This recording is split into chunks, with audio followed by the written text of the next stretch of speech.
Yeah, yeah, yeah, Hey guys, welcome to the Darling Talk Show, where we just don't talk about relationships, we redefine them. I am your host, Alexa Darling, and today we have a couple on set, y'all. This is very, very exciting for me. I am honored to have them here, and they are Houston influencers, faith-based, married, and they are lifestyle content creators as well. So I'm really, really excited to have the Gross family here. Hi y'all, how y'all doing? Thank y'all for your time, for being here. I was super excited to invite y'all and come on the show. I'm inspired, truly. Very, very inspired by this relationship here. Where's you? Hey, don't cry now, but I mean if you want to cry, you can cry. But no, seriously, super beautiful what you guys are doing. And I really want the audience to get to know y'all more, right? And know about your story.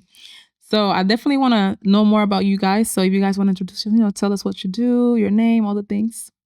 So I'm Janice. And I'm Jonathan. My husband Jonathan. And we've been together for 16 years. 16 years. Married for 13. Yes. Wow. I know. We have 3 babies. They are 12, 9, and 3.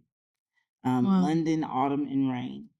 Mm. And I unfortunately struggled with cervical cancer a year into our relationship, which, fast forward, led me to losing my job while pregnant with the second baby. Wow.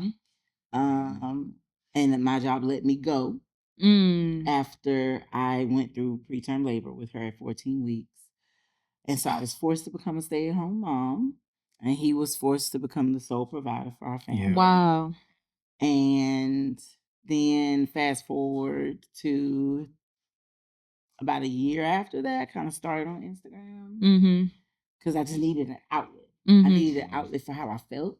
Yeah. To talk to somebody and have any. Yeah. I wasn't one of those postpartum moms that you see on Instagram with all this help their moms come and stay with them for a few weeks. Yeah. I didn't have that. Wow. And so I needed somebody to talk to. So I kind of talked to myself on paper and shared it online. Wow. And I put it down because I wasn't quite ready to share our story. And in 2020, I decided to pick it back up because I said, you know what? We're funny. We're a beautiful family. We always have some crazy stuff going on. Yeah. I feel like this could be great. I feel like we could do this. Yes. And he was all for it. Super, super supportive. Love that. Yep. He was like, let's do it if this is what you need to do for you. And so we bought some camera equipment. We started learning how to take pictures well and all the things. And Yeah. in 2023, we finally grew the account and grew our community enough for him to feel good about retiring. I'm not. Come on. Yes. So yeah, I retired my me. I know that's right. Yeah. Wow, that is so beautiful. I love that. I love that. Think about doing too. I know. I always had that goal. Yes. And he was always like, I got it has to be right. Yeah. In order for me to feel comfortable doing that, I have to be able to take care of y'all. Yes. Didn't line up. Wait, hold on now. Wait. Before we go more in, okay, because we can yap. Okay, we can Child. yap. We're gonna toast. We're gonna toast. Love that. And I'm a wine lover. I'm pretty sure you guys are too. But we're gonna be toasting today to Port Noir's wine. I don't know if you guys heard about Port Noir. They're in local Houston.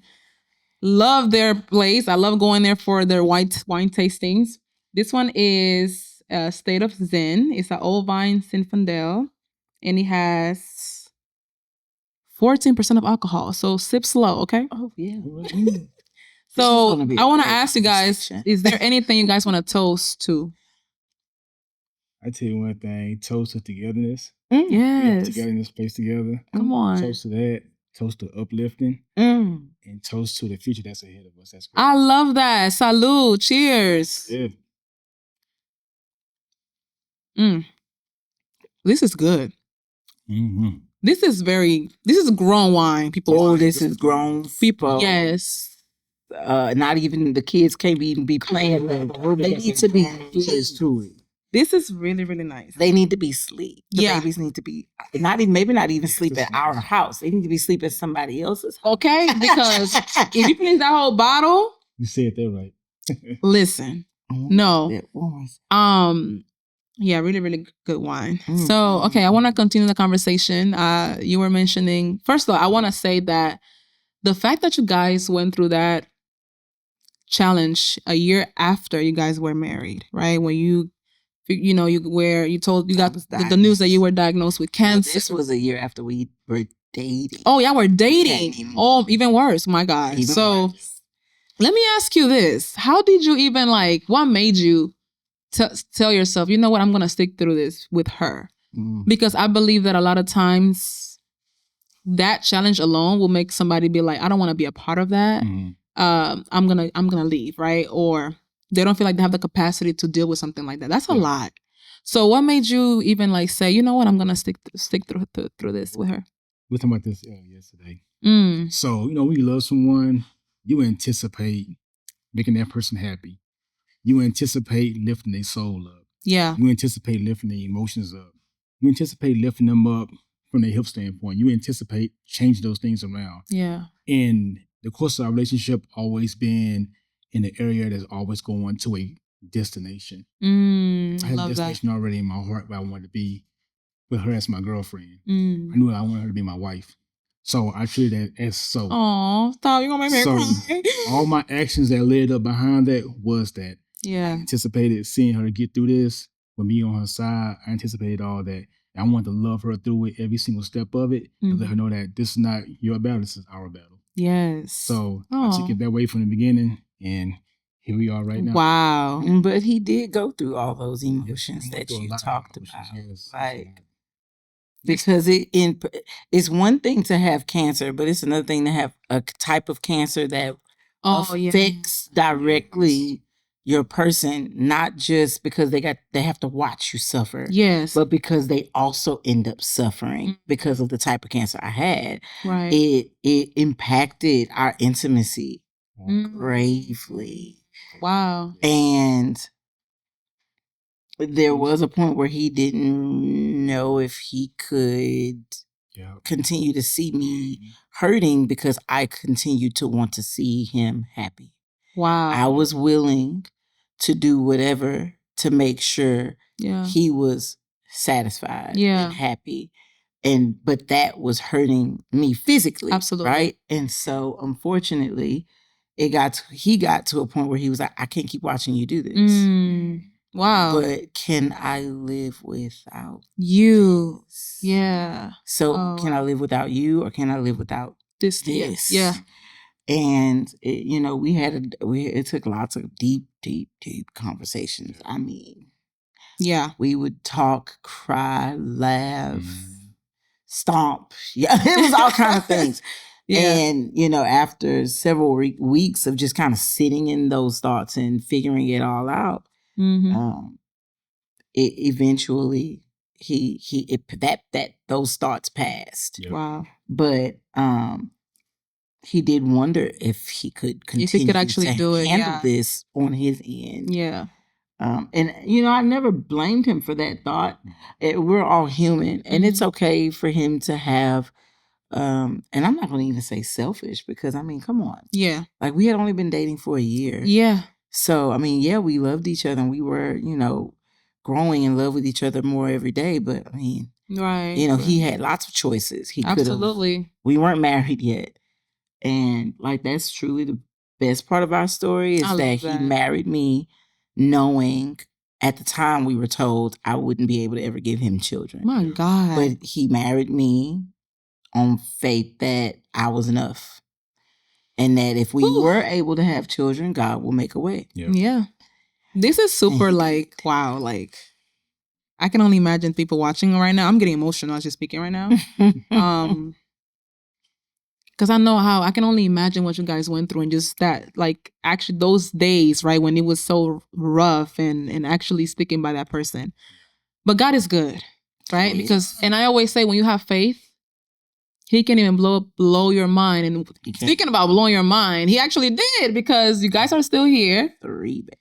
You have 3 babies. Not one, but 3 babies. I literally found the best doctor in Houston. Wow. And I even now to this day, when I go see her, I hug her before she leaves the room. Yes. And I tell her thank you for my family. Yeah. Because she did everything in her power to make sure we were going to get to at least the safe zone in pregnancy. Yeah. She did everything she could.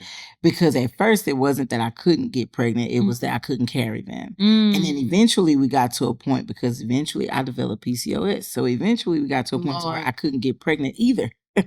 Whoa. Couldn't get pregnant, couldn't carry him. Yeah. It just was a mess. Yeah. So many battles. And so, I mean, I thank her every day. That's so good. I do want to ask you, what is something no one tells you about building life with another person, right? Like, we all know it's not easy staying married. Everybody want to be married, but nobody. I heard somebody say the other day on this video, a lot of people want to be brides and grooms, but nobody want to be wives and actually husbands, right? Right. So, can you tell me, what is one thing that one tells you about building life with another person? If you can think about one. One thing that I heard the most strongly was it's going to be the second most important choice you make in your whole life. Is choosing the right mate. Oh my God, my pastor be saying that. That's the second most important choice. First most important choice first is finding God. Oh, come on. Second is your mate, your life partner. That's your second most important choice. And a lot of people don't weigh that in heavily on their hearts. Look at within themselves to see how well do I know myself. My God. To know the real love that's in front of me. Yeah. So when you're trying to choose someone that's going to fit that, you don't know if your eyes are blind. Yeah. You don't know anything. You don't know if you are aware of what you're putting yourself in. You don't know if you're living above your emotions. Are you intellectually choosing the right person? Yeah. Or are you emotionally choosing the right person? And once the emotions are gone, when smoke is cleared, you see what's really in front of you. And now, oh my God, my emotions ran out. And I can see what logic and intellect and everything like that. Yeah. Now this is what's really in front of me. So really, that's one of the most important things is knowing yourself to pick the right spouse. That's good. That's one of the most important things that someone said to me about That's really good. You want to add to that? Yes. So for me, a lot of people don't realize, a lot of people don't want to change or they want someone to love them for them. But what people don't realize is the minute that you say I do, you have to shed your single self, Lord, to grow into the married version of yourself. And people don't realize that who you were before you said I do is no more. Yeah. Who you were, your hobbies, the things that you did, those things are no more. Now, do those things never exist? No, there's still going to be parts of those things that are truly who you are in your core.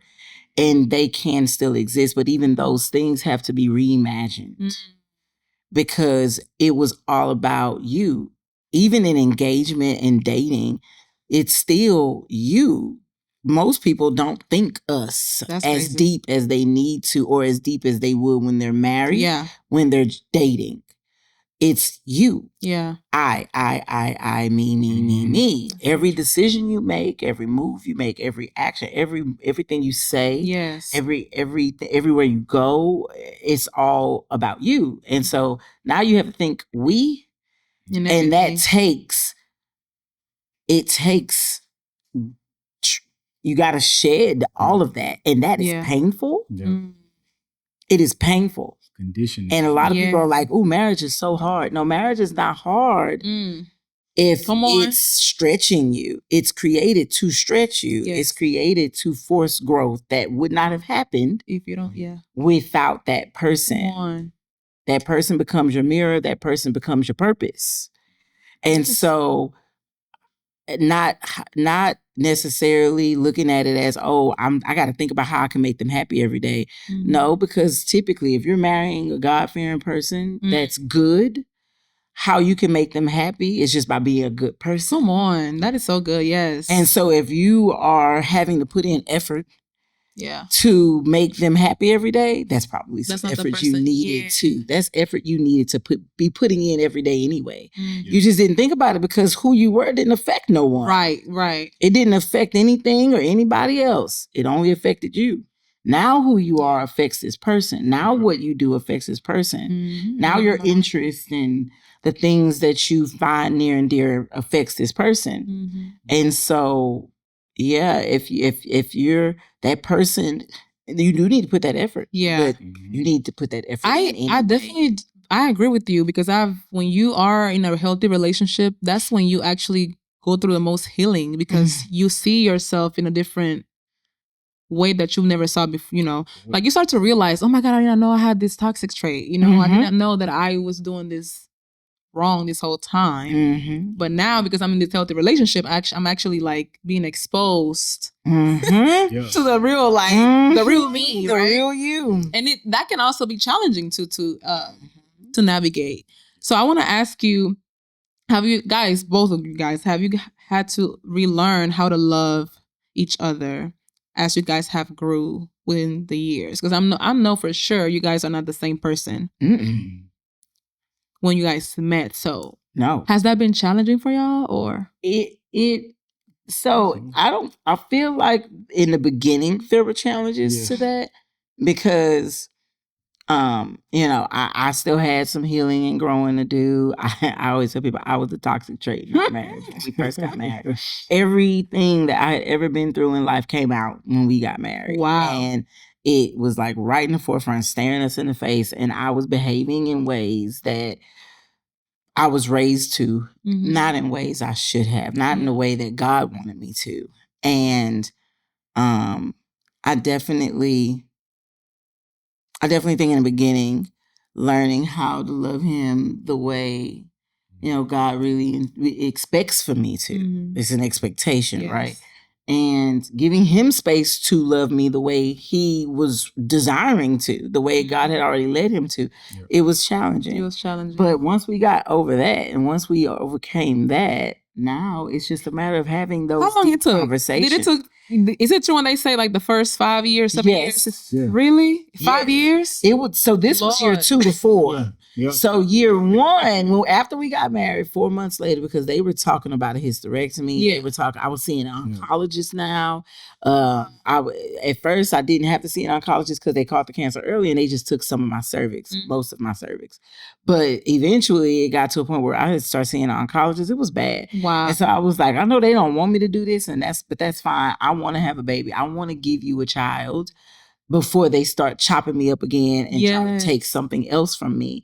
And so as soon as we got married, I stopped my birth control right before our wedding. It was ready to go wedding night. And for 4 months, we tried hard. And literally when we stopped trying, because it just got exhausting, we got pregnant. And that's what they say. As long as whenever you stop. Literally, I could pinpoint when she was conceived. Wow. That's just how much we stopped trying. That is so crazy. And we got pregnant. And so we spent our whole first year trying to get pregnant and being pregnant and getting through all of that, preparing for a baby. So we were in a lot of bliss. Because you also had a lot of pressure too. You're like, okay, I have this situation I have to make sure that I'm okay. Yeah. And so I had lots of doctor's appointments. I was seeing my doctor every 2 weeks from the beginning. We was having ultrasounds all the time.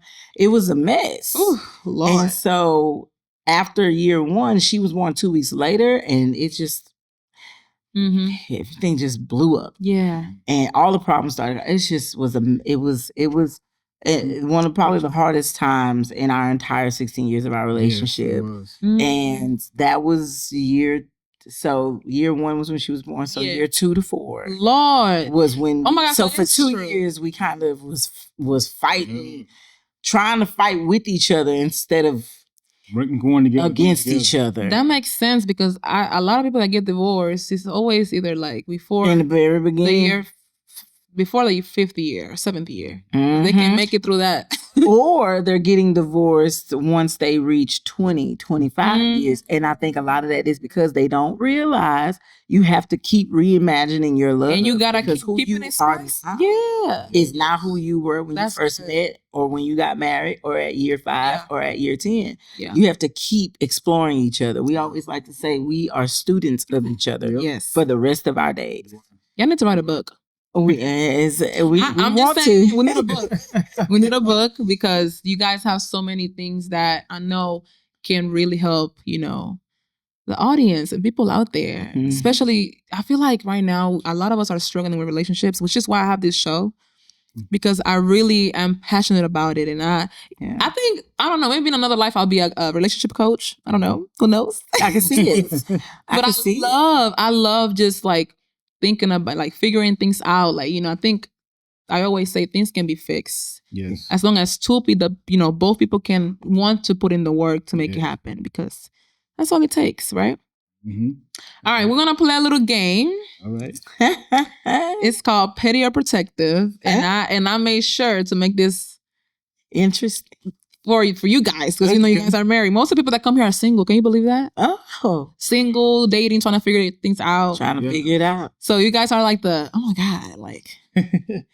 So this is gonna be funny. I'm just gonna ask a few questions. It's just a game. It's nothing serious, personal, nothing like that. And you can just tell me if it's petty or protective. Okay. All right. So they forget your anniversary. So you plan a solo spa day. You post it on your page with the caption "Married, but I'm not dead." Definitely petty. The way you said it. So petty. Because, I mean, we are adults. Yes. Right. Where is the effective and healthy communication? Where is the grace? What happened that made them forget? Yes. And, like, no, that's petty. Yeah. Petty. That is petty. All right. The second one is they casually bring up their work wife. So you show up at their job with lunch and a look. Oh, protective. Really? Oh, okay. Yeah. I'm because don't get me wrong. We never had a work wife. Right. They literally looked at him. Everybody he's ever worked with looked at him as a big brother. Like, I love that. He's never made any woman think that they can even come close to my title. That's I never. And so, and even like when I go up there, I'm known. Oh, that's Jonathan's wife. Jonathan, your wife. I don't even have to tell him, can you get him for me? Yes. Jonathan, your wife is up here. Yeah. She has Starbucks for you. Yeah. Like, it was never like, they don't play that. Like the queen of his castle when because he was store manager. So I was like first lady when I walked in. Right. But if that was the issue, of course, I'm not one to. I try. I was raised in a very hostile and combative home. Like there was lots of fighting, lots of like. Yeah. And so I can go there, but in this big age, girl, yes, I have to practice. You have to meditate. Yes. And so for me to not go there, but to make sure it is well known that he is very happy at home, go ahead and be his work wife if that's what you desire to be. But just know you can never be me. I would just make sure my face is known around that. I know that's right. And you did though. But you did. Place. I am made sure too. Yeah. No, that's like a common thing that happens in the workplace. And yeah, you're right. You can know. Yeah. Like, excuse me, some people get a little too close. Right. Yep. Like, please. Okay. Oh, child. I guess I need my glasses. They go on a trip with their friends, so you send hourly check-ins to see how they are doing. Is that petty or protective? I mean, for me receiving it, I think it's protective. The reason why hourly check-ins though. If it's hourly, yeah, it says hourly check-ins. Hourly is a lot. That's a lot. No, there's trust. Yeah, lack of trust there. Right. That's a lot. Hourly is a lot. I just at least need call me when you wake up in the morning and say good morning. Check in in the morning. Yeah. Checking in the morning. Before you sleep. Let's check in at night, before you go to bed. And maybe a text in the middle of the day. Maybe one text in the middle of the day just so I can know you're alive. Yeah. And well. But because he just went on a trip. Guy's trip last year. Right? Last year for his friend's bachelor trip. They went to Dallas. And I didn't require a lot, baby. As long as I got my call in the morning, hey, good FaceTime. So it had to be FaceTime. I need to see your face. We need to connect. Correct. Night saying good night. And then that night we fell asleep on the phone. Oh, y'all cute. Y'all so cute. He was out with his friend. But you know what? Let me tell you something. And when you got a good one, you ain't got to worry because you ain't got to tell them to call you. They just show up. They're going to call you. They're going to say, he was sending me pictures of what they were doing on his own free will. Oh, that's right.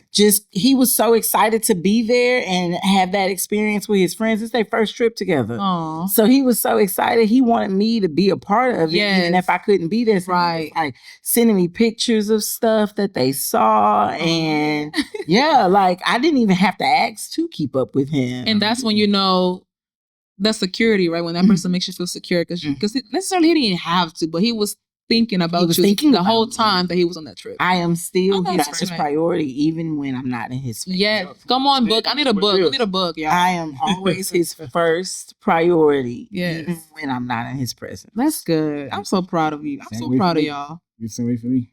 Thank you. Oh, y'all so cute. Yeah, I check in. I listen. I be like, hey, we're doing this, or hey, we're headed here. Especially when I have our kids with me and he's not with me, because it's not just about me right now. Right. It's about all four of us. Yes. Because if something happens, absolutely. And so I'm good at checking in. Okay. You always made it known too. One last thing, made it known. When I was working, if I was off on a day and somebody would call her, everybody said, your husband off? Oh, never mind. Go ahead. They knew that everything was shut down because I'm off. So that's what's up. Yeah. It was me and him, and our kids. I am not. Yeah. Yeah. Get with me when he at work. I know that's right. Okay. That was a little game. It's called Pretty Protective. I like playing that game. I think it's just kind of like makes you see the other person, how they think, and have perspective. Yes. Oh, we like a good game. Yeah. Okay. All right, so I'm going to continue with the conversation. I really want to know about the social media, like how social media just took y'all to the next level of your relationship. So when I followed you guys on social media, I was like, wow, I was very impressed. Thank you. You know what really impressed me the most, though? I was like, wow, this is a Black man who's not ashamed of being on social media with his wife, who doesn't mind being vulnerable on social media, because that's not for everybody, right? Like not everybody, especially a lot of guys don't feel comfortable with that. Yeah. So I want to ask you, what made you feel comfortable with that? What made me feel comfortable with, number one, I feel like for my wife, this is her living in her power. Yeah. And truly.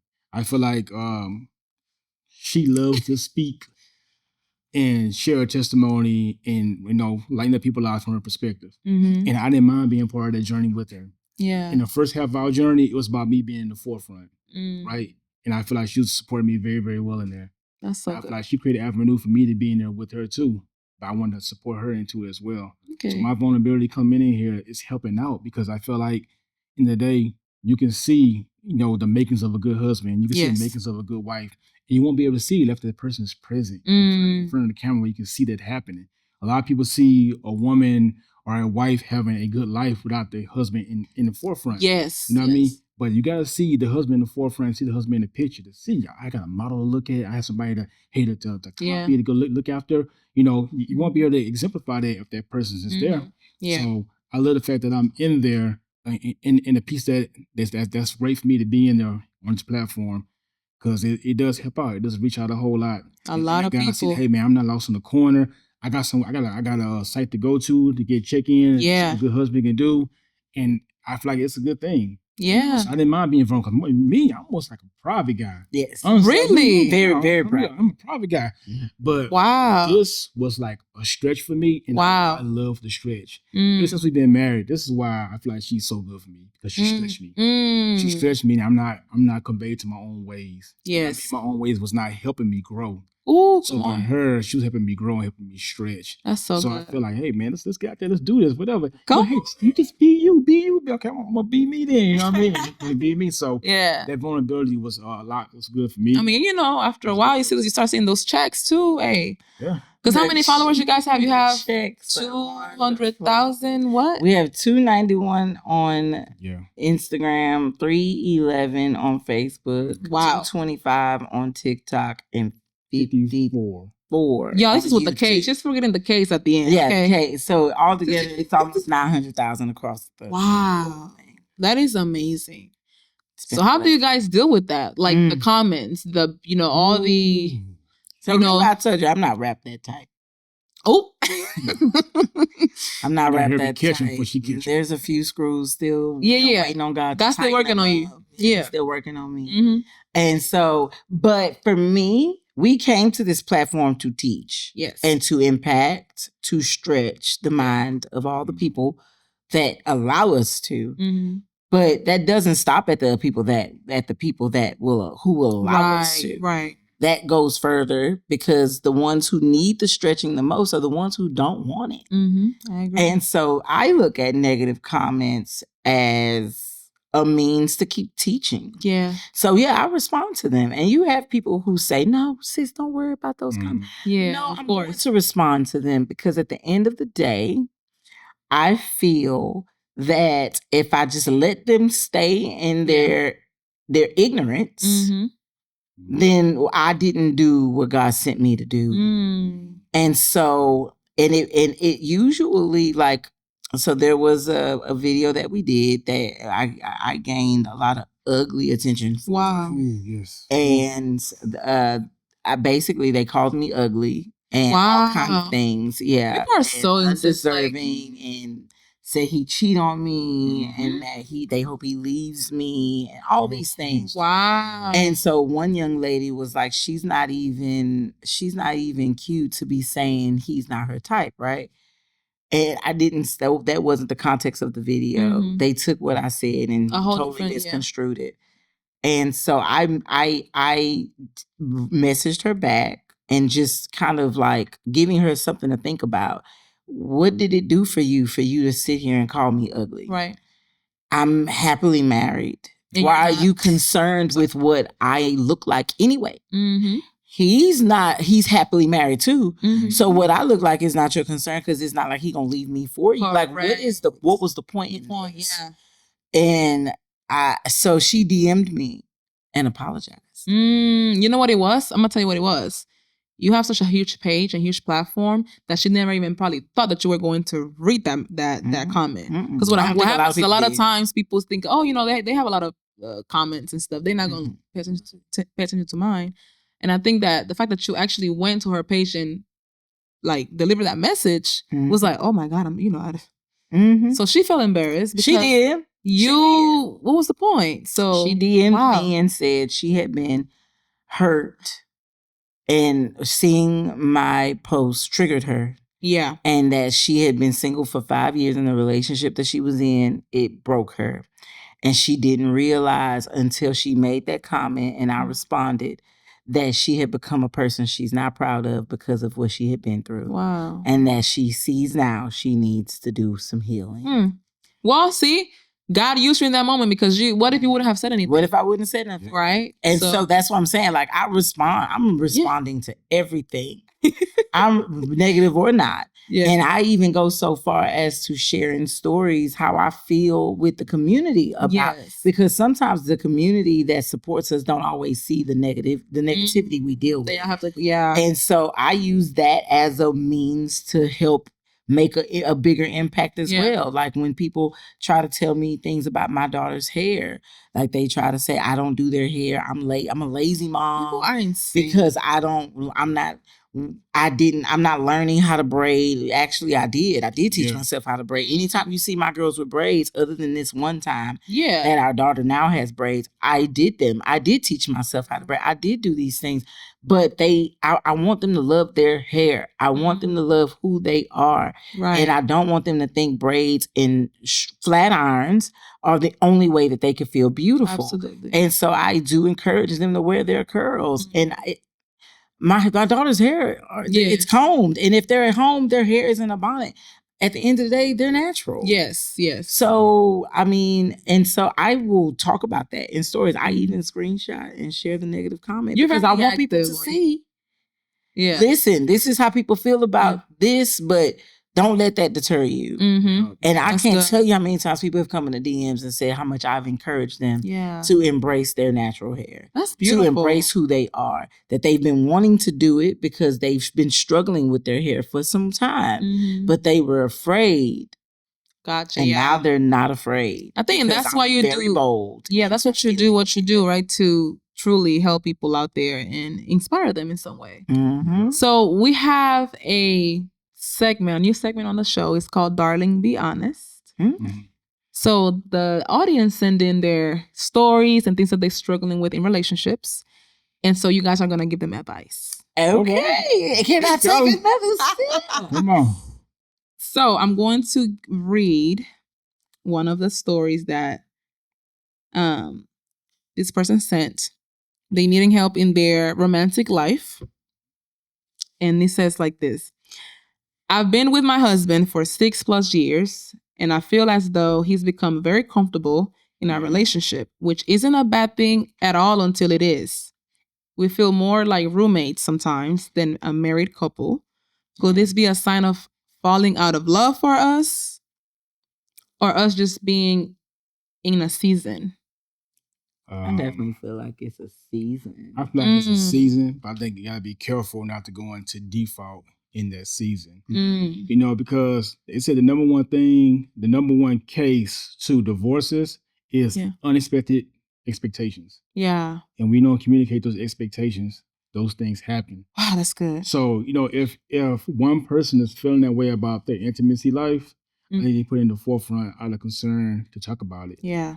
So that party can receive it and not treat it as if it's a season of going through things, you know. That way you can keep it maintained. You know how they say be fruitful and multiply and then subdue it.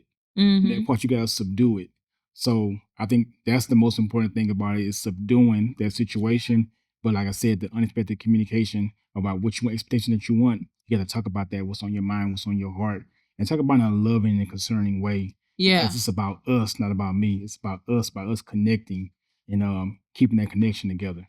That's so good. What you want to add something to that? Yes, because I think that goes back to what we were talking about earlier. Yes. About the one thing people don't know about marriage. If you're in year 6, some growing happened between the both of you that needs to be discussed. Yeah. Something changed about him, something changed about you. So has that been discussed? Have we discussed who we are today?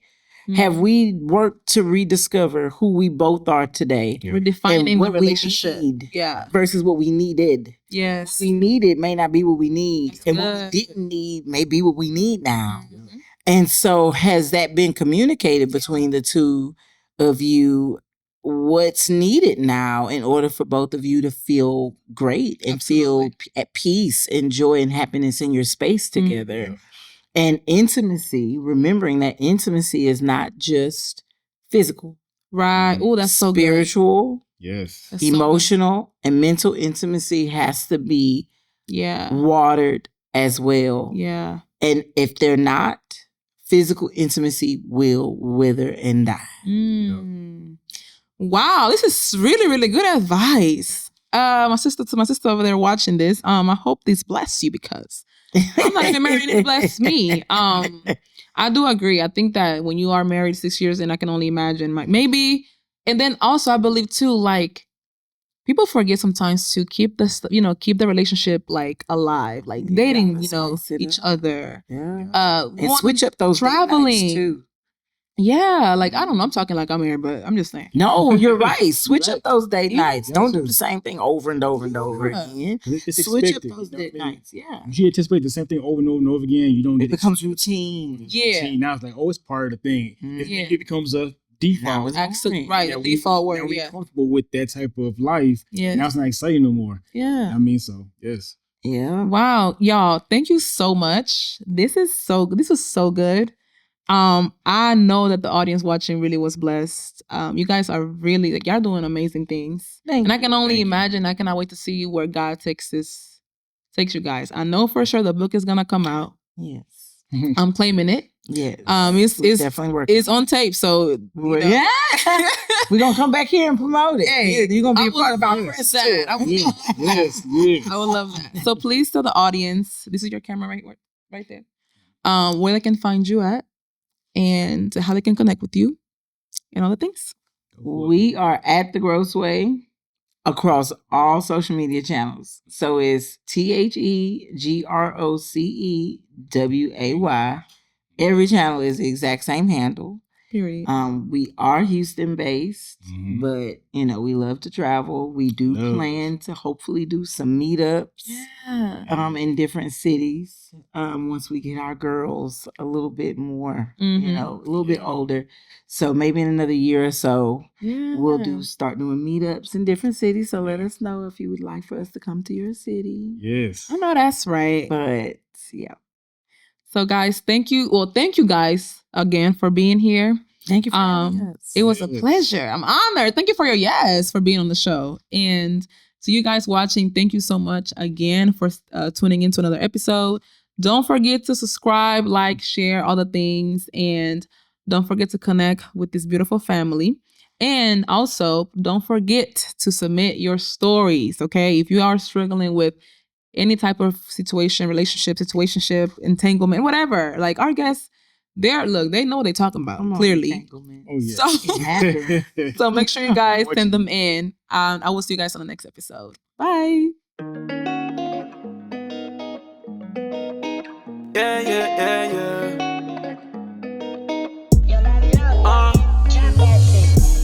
I love the smiling.